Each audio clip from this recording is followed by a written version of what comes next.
Bismillahirrahmanirrahim. Assalamualaikum warahmatullahi wabarakatuh.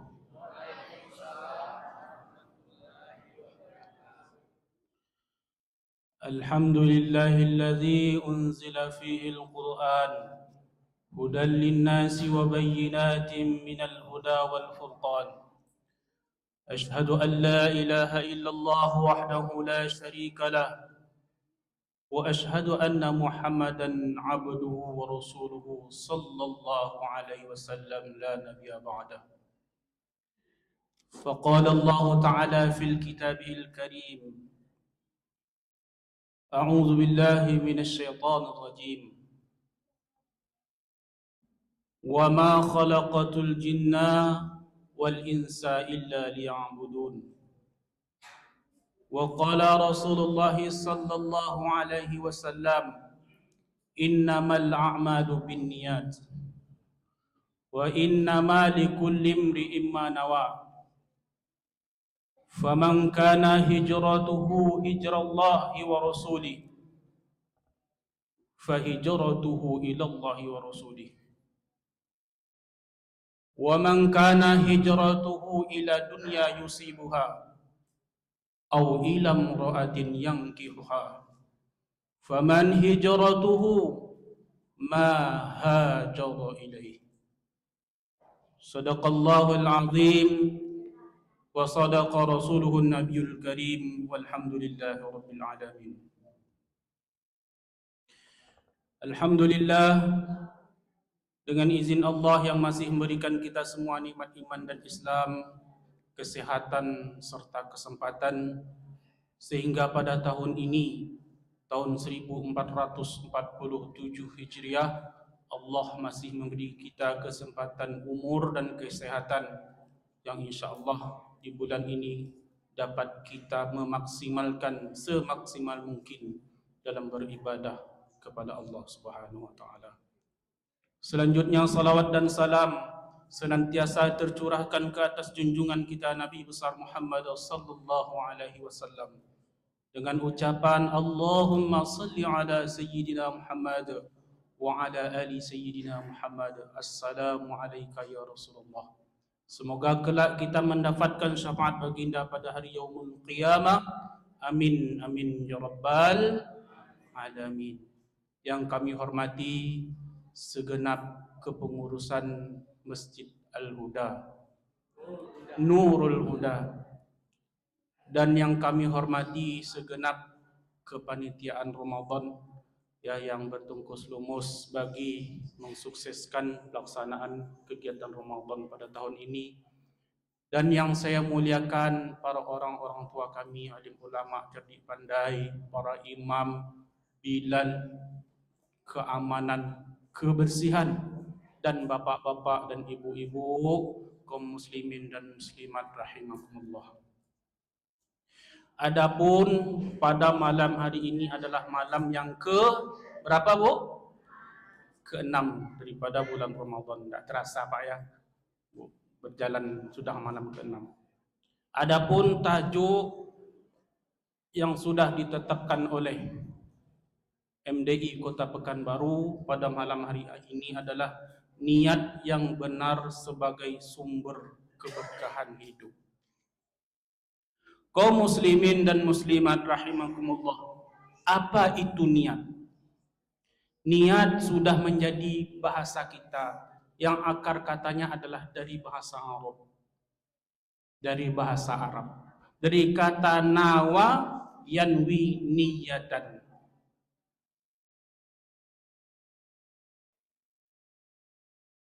Nawa adalah fi'il madhi yang maksudnya adalah keinginan, ingin berbuat, kehendak. Apalagi sinonimnya? Nawa yanwi, fi'il mudhari'nya yanwi.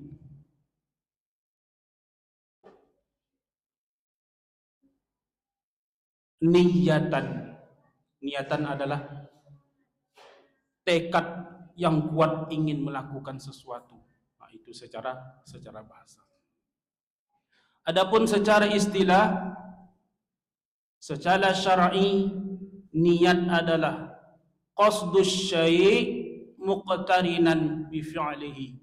Artinya kehendak hati untuk melakukan sesuatu yang disertai dengan pelaksanaan. Itu niat. Kehendak hati untuk melakukan sesuatu yang disertai dengan niat. Kalau kita ingin melakukan sesuatu disertai dengan niat, itu adalah niat.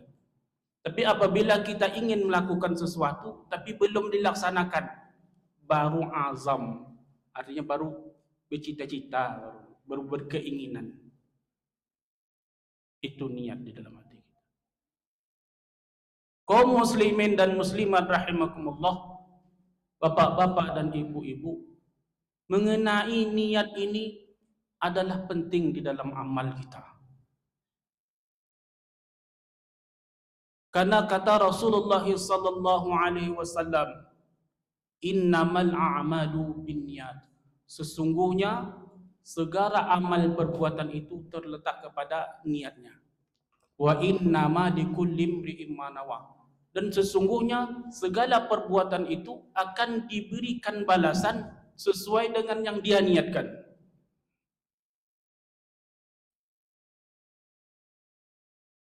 Faman kana hijratuhu ila Allahi wa rasulih fahijratuhu ila Allahi wa rasulih. Barang siapa yang hijrah kepada Allah dan Rasulnya, maka hijrahnya kepada Allah dan Rasulnya. Wa man kana hijratuhu ila dunya yusibuha. Jika hijrahnya ingin dunia dan kesenangan yang ia peroleh,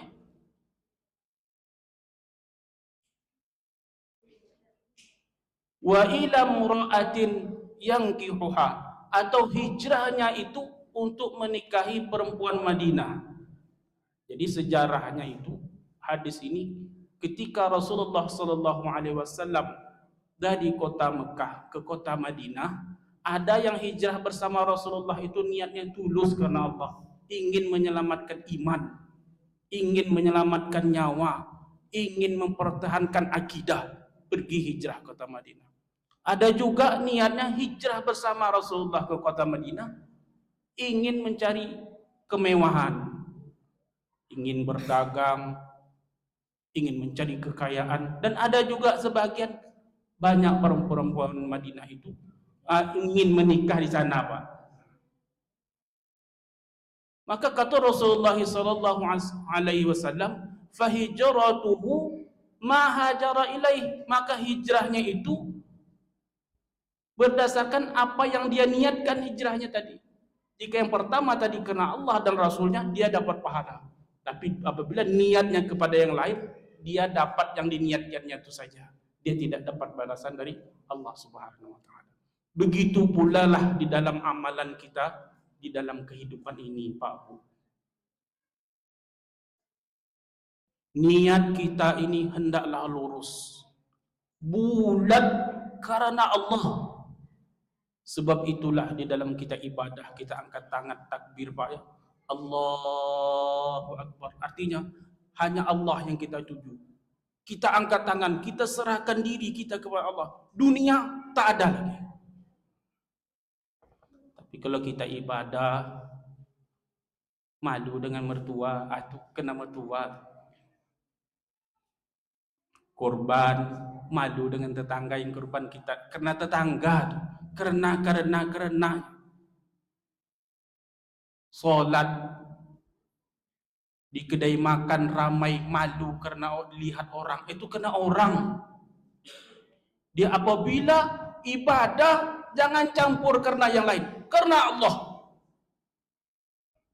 Bulatkan karena Allah. Jika niat karena Allah, insya Allah pahala yang Allah kasih. Tapi apabila kita niat kepada yang lain, kata Allah, mintalah kepada dulu kamu minta perhatian kepada seseorang yang kamu niatkan itu. Qala Allah Ta'ala fil kitabil karim, a'udzu billahi minasyaitonir rajim, bismillahirrahmanirrahim. Qul inna salati wa nusuki wa mahyaya wa mamati lillahi rabbil alamin. Katakanlah, sesungguhnya salatku, ibadahku, hidup dan matiku lillahi rabbil alamin, hanyalah untuk Allah Tuhan semesta alam.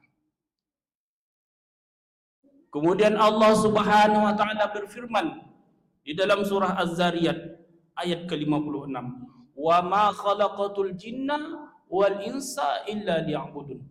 Dan tidaklah seseorang itu kami ciptakan manusia dan jin kecuali hanyalah untuk beribadah kepada Allah.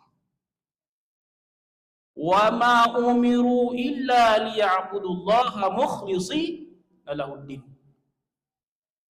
Sesungguhnya Allah memerintahkan kepada kita untuk beribadah, menyembahnya, dan mengikhlaskan kemurnian kita untuk bertakwa kepada Allah Subhanahu wa taala. Banyak ayat yang menyuruh supaya kita senantiasa beramal ini hanyalah untuk Allah Subhanahu wa taala. Niat penting di dalam hati kita. Kaum muslimin dan muslimat rahimakumullah. Mengapa niat ini perlu kita luruskan di dalam kehidupan kita ini? Pertama tadi adalah pondasi segala amal ibadah kita.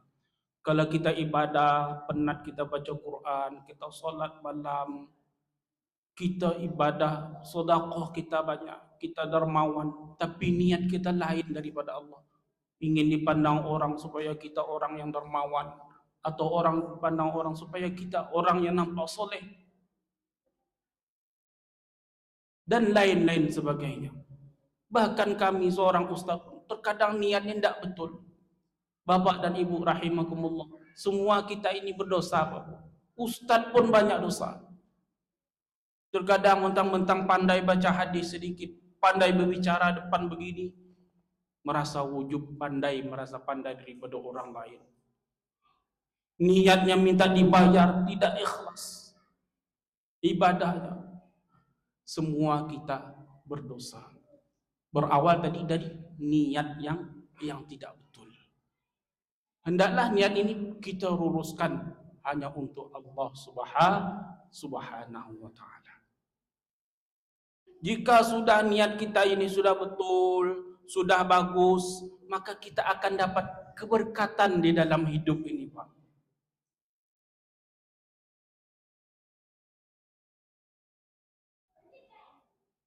Mengapa sedemikian? Yang pertama, jika kita niat betul, kita dapat peroleh pahala dari Allah Subhanahu wa taala, insyaallah kita dapat keridhaan Allah.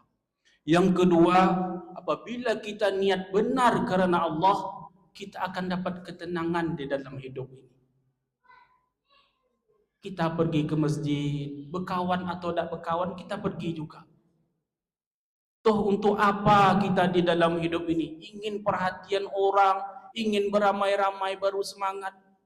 Sementara di kandungan ibu kita, kita sendiri. Di alam kubur, kita sendiri. Tidak ada kawan. Jadi apabila kita beribadah karena Allah, niat karena Allah, tenang hidup kita.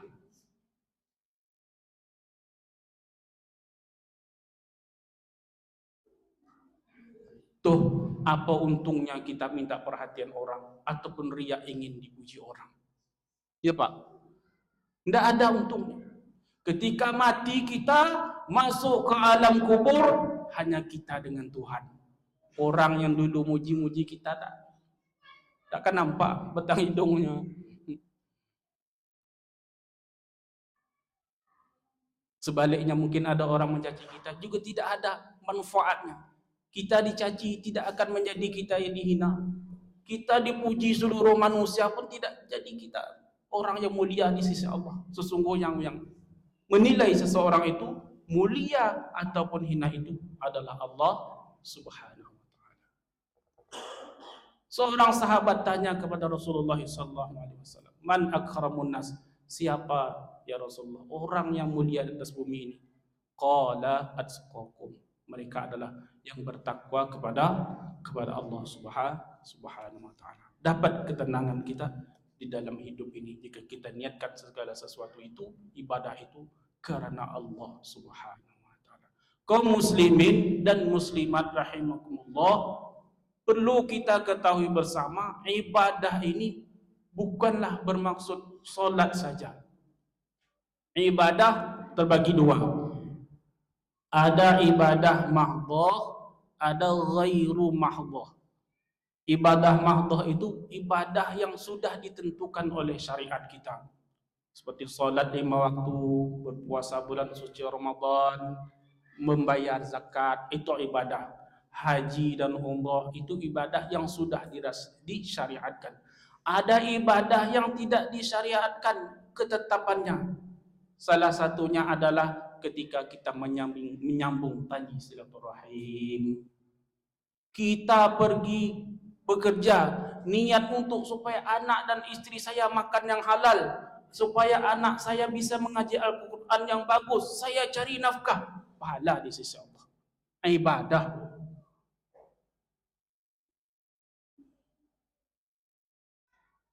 Kita menjadi seorang guru, niat di dalam hati, ya Allah, saya mengajar ini supaya jadi amal jariah kepada saya. Saya ajar orang, insya Allah bermanfaat untuk dia. Dia ajarkan pula ilmu yang kita ajar.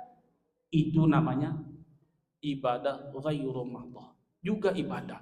Segala apapun aktivitas kita di dunia ini, jika kita niatkan karena Allah, maka nilai ibadah.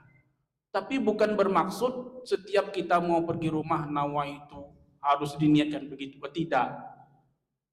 Asal terdetik sudah di dalam hati, kita lillahi ta'ala, itu sudah bermaksud kita berniat untuk karena Allah Subhanahu wa ta'ala. Kaum muslimin dan muslimat rahimahumullah.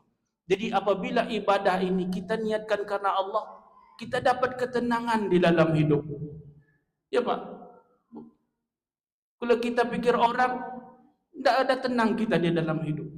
Makanya di dalam hidup ini selalu pepatah mengatakan, apabila tangan kanan memberi, tangan kiri jangan tahu. Kemudian kita disuruh oleh Rasulullah SAW bangun di tengah malam, di saat semua manusia tidur, kita bangun bermunajat kepada Allah. Dalam artian selalulah kita di dalam hidup ini menyembunyikan segala amal ibadah kita, supaya niat kita benar-benar lurus karena Allah Subhanahu wa taala. Namun terkadang kita, tak bapak-bapak, ada ibu-ibu, tak ustaz, semuanya begitulah kita. Kalau di hadapan orang, di samping kita, khusyuk kita salat bayar. Lama kita, ruku lama, sujud lama. Tapi ketika di rumah, Pak, baca Fatihah aja, tak baca ayatnya lagi. Cepat kita salat. Begitulah.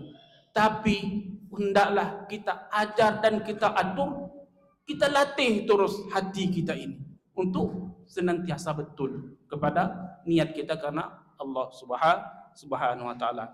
Dan yang ketiga, niat yang benar akan memperoleh keberkahan hidup adalah kita akan mendapatkan ridha Allah Subhanahu wa taala.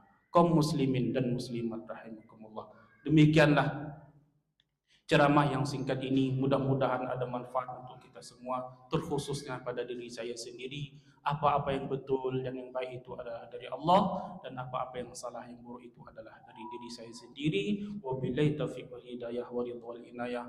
Assalamualaikum warahmatullahi wabarakatuh.